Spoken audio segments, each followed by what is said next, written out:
At narito naman ang mainit na balita sa mundo ng politika. Binira ni Senator Raffy Tulfo ang ilang ahensya ng gobyerno sa ginanap na budget hearing kamakailan. Kabilang sa mga tinutuligsan niya ay ang Department of Information and Communications Technology o DICT at ang Philippine Charity Sweepstakes Office o PCSO. Narito ang buong detalye. Sa naganap na Senate budget hearing, naging mainit ang palitan ng mga pahayag matapos batikusin ni Senator Raffy Tulfo ang ilang opisyal ng gobyerno.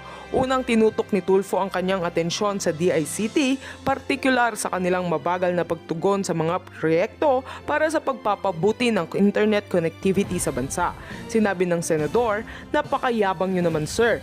Matapos na hindi agad maipaliwanag ng ahensya ang mga hinihinging detalye kaugnay sa budget na inalaan sa kanilang mga proyekto. Bukod dito, inulan din ng kritisismo ni Tulfo ang PCSO. Tinalakay ng senador ang mga isyu ng transparency at pamamahala sa pondo ng ahensya, partikular sa mga pondo na dapat ay mapunta sa mga nangangailangan ng tulong medikal. Aniya, tila kulang ang PCSO sa accountability pagdating sa kanilang mga programa at hindi malinaw kung saan napupunta ang pondo para sa mga mahihirap. Dagdag pa ni Tulfo, hindi siya nasisiyahan sa mga paliwanag na ibinibigay ng mga opisyal ng DICT at PCSO. Ipinunto niya na maraming mga Filipino ang umaasa sa mga serbisyo ng mga ahensyang ito at hindi raw katanggap-tanggap ang tila mabagal na aksyon at kakulangan ng maayos na sistema. Nanindigan ang senador na mahalaga ang bawat sentimo ng bayan kaya dapat ay siguraduhing maayos ang paggastos nito. Sa huli, sinabi ni Tulfo na hindi siya titigil sa pagsubaybay sa mga ahensyang ito at patuloy na ipaglalaban ang tamang pamamahala ng pondo ng gobyerno. Matapos ang mainit na palitan ng salita, inatasan ng Senado ang mga kinatawan ng PICT at PCSO na magbigay ng mas detalyadong ulat hingil sa kanilang mga proyekto. At heto nga ang mga balitang ating pagkakatutukan at kung bago ka pa lamang sa aking channel ay huwag kakalimutang mag-like, share and subscribe para updated ka sa aming mga bagong balita dito sa Tatak Pinas.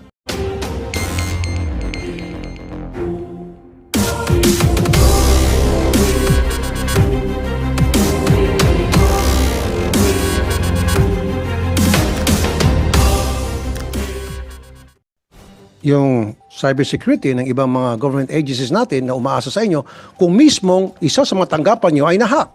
Yes, first we would like to confirm that that website, the disaster risk management website, which is part of the many websites being maintained by DICT, has been what do you call that? There was an unauthorized access to it. We would like to reiterate, Your Honor, that the unauthorized access did not extend to the core systems of the ICT. That said, we have already improved our security mechanisms. That website po kasi is really open for uploads because it is where we receive field reports, especially during the times of disaster. We understand, Your Honor, that cybersecurity is a very complex matter and that of course, we're transparent enough and honest enough to say that if there are some systems we need to improve on, we will do so. But we reiterate, and we will be more than happy to submit to this August Chamber the report of what actually transpired. And again, let me reiterate, Your Honors, that it was an isolated system that did not. In fact, may rinan po silang scripts na hindi rin. Kumbaga, they are trying to get privilege, parang improved access through an external party, parang privilege escalation ang tawag po namin dyan sa akin, and they were unsuccessful. But yes, we confirm that there was unauthorized access to it. Pero you should not use as an excuse, Yusek Oy, the fact na, Yusek D, excuse me, the fact na kayo po'y naisahan, medyo malaking kahiyaan po yun. Dapat no excuses. Dapat kayo ang authority pagdating sa cybersecurity, dapat lahat na matanggapan nyo, umpisa nyo muna sa lahat na matanggapan nyo na hindi pwedeng mahak dapat, regardless. Yun po yung point ko dito. Sa social media, rampant na ngayon yung AI. Alam niyo po yun, ano? Lalo na palapit ng eleksyon, how could you stop that? Yung paggamit ng AI para sirain ang isang tao o isang kandidato, upurihin ang isang tao o isang kandidato. And definitely these are fake news. At nagiging rampant na to, naging talamak na. At parang totoo, para sa isang ordinaryong tao, parang totoo yung nakikita nilang video. At dumadami na ito, so paano po mapatigil ito? Yeah. Thank you for that question again, Your Honor. With the permission of the Secretary, Mr. Chair, right now we have a coalition with major social media platforms. We have their back-end reporting system. We agreed on a watermarking and categorization system. Once they detect that it is an AI generated or a edited video in general, or a video that was shown without the sufficient context, pagtutulong-tulungan naming ma-detect, and they will watermark it po. They will put a label saying that this video is out of context, or maglalagay sila ng this is possibly AI generated. So that's the first thing po na ginagawa natin. Pangalawa, Your Honor, we have a lot of information materials already telling the public how to detect this. For example, there are free websites that can be used in the No, you're not supposed to tell the public. You're supposed to delete those videos na para hindi na makarating sa public. Yun yung point ko. You don't tell them, you do it. Your Honor, Kasi marami nang kumakalat ng mga fake news. I myself, biktima ko, ilang beses na ako lumapit sa inyo. Yung lumalabas na fake news doon o fake video or fake article about me. Not only about me, about Lance Gokongwei, Enrique Razon, Jessica So, Anthony Taberna, at napakarami pang personality, mga investment scam. Paulit-ulit na lang ito for more than a year, and I've been communicating with you guys and telling you na please do something about this. Not only me, but other personalities. At maraming naniniwala at maraming nag-invest doon because our names were used and you guys are not doing anything. Or what have you done? Tell me, ano mga programa meron kayo para i-stop yung ganitong klaseng scam at modus at marami nang naluloko? Your Honor, actually, of the reports submitted to us, which we forwarded to the social media networks, I just don't have the statistics. But there are numerous number of URLs. Wala lang ako number ngayon, but it's more than 500. You know what? You haven't done nothing for me as far as I'm concerned. Ako mismo, yung mga tao ko mismo ang tumawag sa Facebook. Tao ko mismo ang gumawa ng parang para ma-delete yun. Pero kayo wala kayong nagawa. Kayo may budget na para sa ganitong klaseng mga sitwasyon, sa ganitong klaseng mga problema, wala kayong nagawa. Pero yung mga tao ko may nagawa. Kumbaga, kanya-kanya kami, yung mga nabibiktima ng fake news, kami yung gumagawa ng paraan para mapadelete yun. Kayo wala. Hanggang sat-sat lang kayo eh. Hanggang programa kayo and then ask budget and then come up with this program, etc. But you're not doing anything. You're not walking the talk.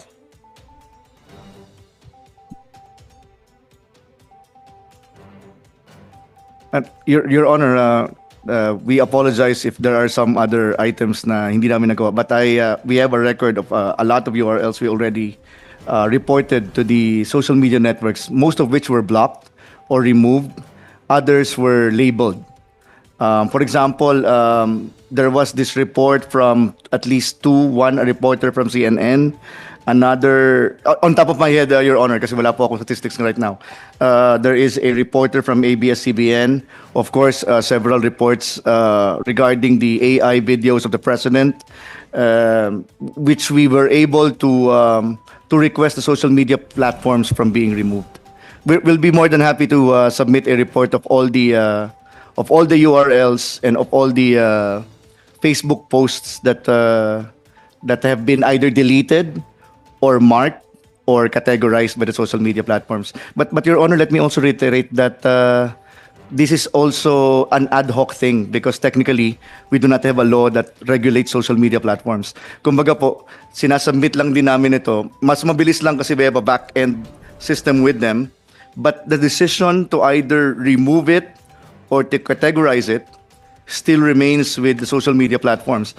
For example, But you should get in touch with Facebook or YouTube, Yes. whatever social media We do that, platform Your that is. Let them know about the problem. Yes, sir, we do that. Currently affecting many Filipinos, many people, especially yung mga taong, mga personality na nasisira na yung kanilang mga reputasyon. Okay. we do that, Your Honor. All right. Let's talk about Pogo. Marami mga na-scam. Marami nabibiktima tong Pogo. Hanggang ngayon, meron pa rin. In fact, binihisan lang ng bagong pangalan itong Pogo at marami pa rin naluloko. This time, maging mga Pilipino na. Dati-rati, mga foreigners lang, mga players sa China. Now, nagagamit yung mga Pilipino para manloko at maloko na rin. Ano pong plano nyo rito? Mr. Chair, can I be recognized? Yeah, go ahead, Yusek Ramos.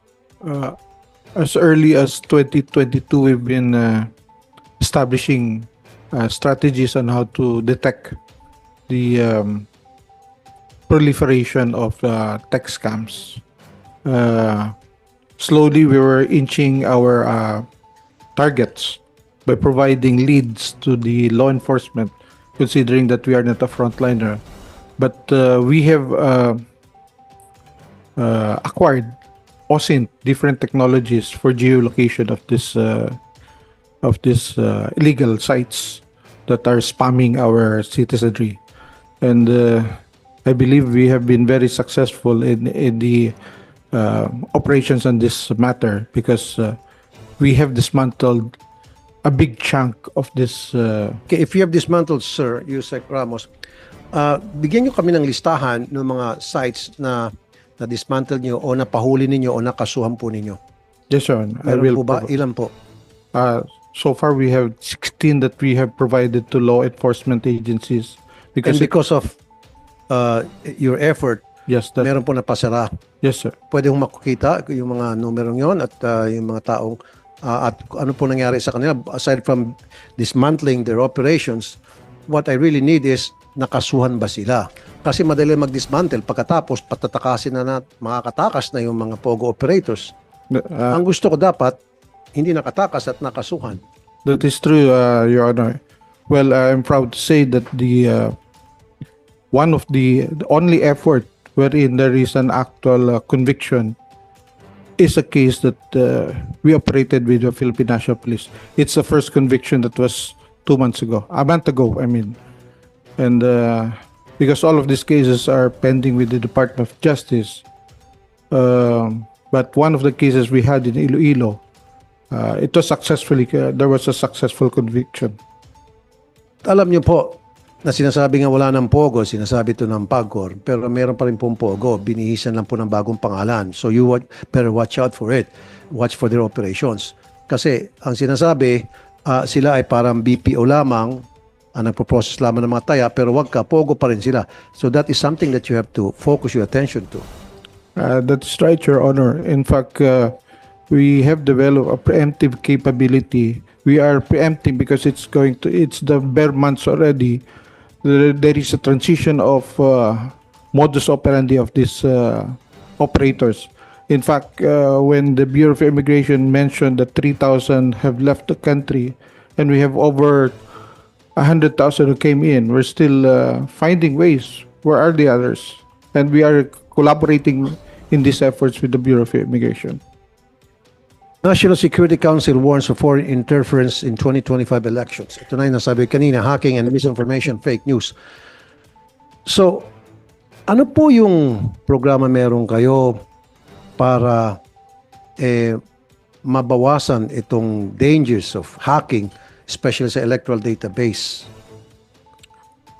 Yes, Your Honor. Actually, even before, as early as January 2023, we've been collaborating with the COMELEC as to strategies on how to address deepfakes and AI, because it's going to be a challenging effort considering that in the last Interpol conference held here in Manila, they have shared with us the best practices all over the country because there's no perfect solution in the meantime. As far as the CICs is concerned, we were able to acquire certain tools that would allow us to tread into the virtual world, gathering all of this content. Because what COMELEC wants to count, they want to regulate the number of exposures and to find out if these are coming from directly from the candidates or not. We have specific tools for that at the moment. Okay, and very last na, Mr. Chair. Concern talaga ako dito sa paggamit ng AI para magpakalat ng fake news. Yung mukha ng tao at pati pagbukas ng bibig, pagsalita, parang siya talaga, parang totoo talaga and all. And dumadami na eh. Do you have a program on how to stop that? Lalo na yung election.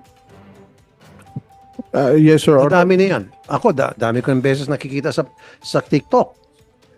That is Sumasaya. correct. And then, meron yung nagsasalita na akala mo yung nagsasalita, talagang totoong sinasabi niya, talagang mukha niya, pati yung pagbukas ng bibig, boses niya and all, yung pala fake news. So, how would you attack that kind of a problem Okay. that is now rampant sa ating social media? As far as what we are doing at the present, because the lack of regulation on AI here in the country, we are adopting certain standards on identifying what is real and what is not. And in fact, we have collaborated with the academe to do a study on developing tools as well as policies on AI. I think this was recently approved with DOST and NDC. We have 6 research studies on this because that means- it that has to means- be Okay. for future use because the current tools that we have are what is available in the market. And then what is this kind of tool that you're using or tools para ma-identify kung fake news ka, yung isang fake news using AI? And you're talking to experts, you say? That's correct. And who are these people you're talking to, sir? Pardon, sir? Who are these people you're talking to? These are the academe. In the last Interpol conference, Yeah, they're academic, but I mean, are they experts in when it comes to AI? programming experts, So they have programming experience and this are they been tested na talagang alam nila para mag-identify na AI. Hindi kasi ang concern ko, sir, dumarami ng dumarami. At God forbids na baka magkakaroon ng kunting kaguluhan kung papabayaan natin to na dumadami yung AI. One of these days, meron dyan magsasalita na parang nag-iinganyo ng gumawa ng insurrection or something and then maniniwala sila dahil parang totoo talaga yung nagbibigay ng mensahe, nag-uudyok sa mga tao na gumawa ng something or nag-expose ng something when in fact that something is fake news. And maraming maniniwala dahil yung mukha ng tao, siya talaga yon, o mukha ng mga tao, sila talaga yon, at yung boses at mukha, that is dangerous. You admit to me that, sir, right? That's You correct. agree? That's correct. Yun, dapat mag-focus kayo dyan. Do something about it quick. In fact, Your Honor, just a week ago, in our command conference in CICC, together with concurrence also with our partners in law enforcement, NBI and ACG, we said that after this findings, that there will be 3 major tools, 3 general tools that have to be an area of focus. One is cryptocurrency, the other one is ransomware, and the other one is AI and deepfakes. These are general categories, but there are numerous tools being utilized for this purpose. All crimes are related, utilizing any of these 3 major tools. That's why after collapsing, we are actually developing a field of expertise in this by continuous training. As early as August, the training program is ongoing for CICC personnel and our partner agencies to enhance our understanding and capability in addressing these issues. And lastly, Secretary Ivan Jan Uy, next time, kapag may mga hearing at nabigyan kayo ng proper notice to attend, magpa-attend ka naman ng tao. Huwag naman yung para ka ng isnab. Para ka naman kayong napakataas tingin nyo sa sarili ninyo. At nag-antay yung hearing and that was a very important hearing because we were talking about the integrity of the PCSO Lotto na marami ng tao nagka-question at kung ano pang mga problema ang ini-issue, binabato about PCSO. At kayo lang po makakasagot doon sa DICT kung meron pa bang integrated ang Lotto at walang umaten sa inyo, ang pina-attend nyo, walang kinalaman doon sa hearing. At inisnab niyo yung hearing na yun. Parang napaka yabang niyo naman, sir. Mr. Chair. Go ahead, the Secretary. Yes, first of all, I'd like to apologize to Senator Rafi Tulfo. We fully recognize that he's been a very strong supporter of the ICT, and there was really no intention on the part of the ICT to snub. When the invitation was received, it was immediately assigned to one of the assistant secretaries to attend.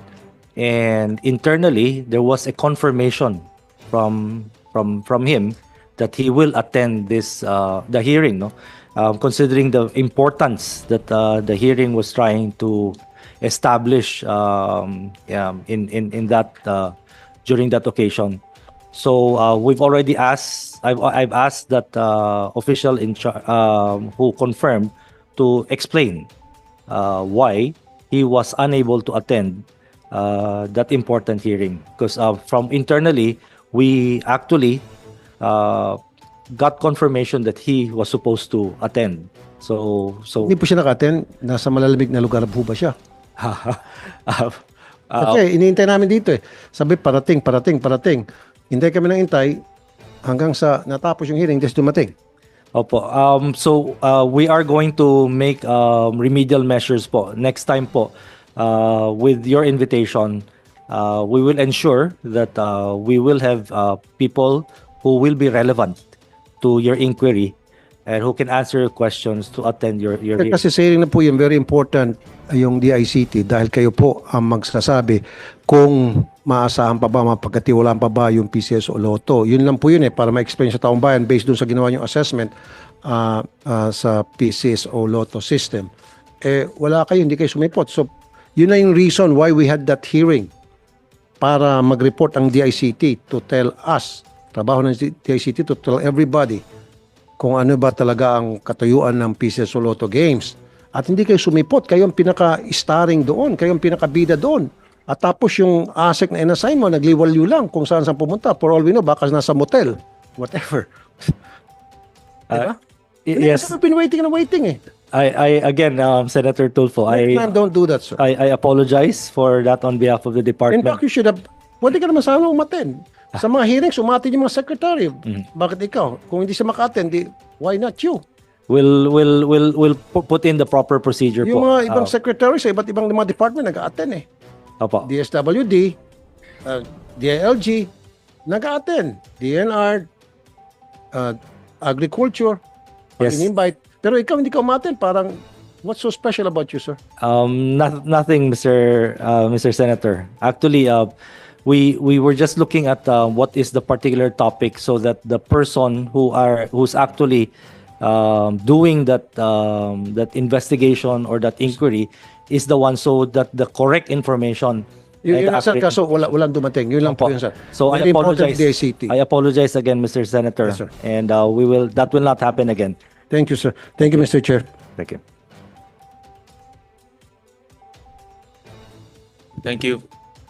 Thank you, and see you soon, Senator Tulfo.